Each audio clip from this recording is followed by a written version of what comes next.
page de l'histoire d'Haïti, faisant suite aux rumeurs, laissant croire que 2/3 du Sénat partiraient. Au deuxième lundi de janvier 2020, le président de la République, force est de constater, vient d'enfoncer le clou dans la plaie.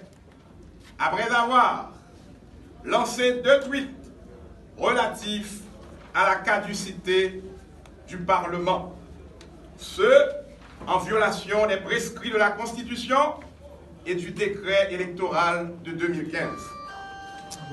Il s'agit d'un acte politique qui exige une réponse immédiate, car à toute action politique s'oppose une réaction politique.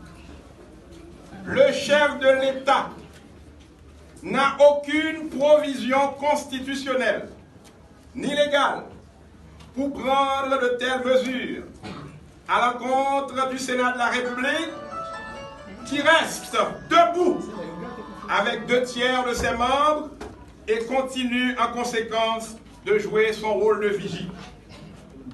Je regrette que certains de mes collègues acceptent de vendre leurs droits d'aînesse pour un plat de lentilles. J'assume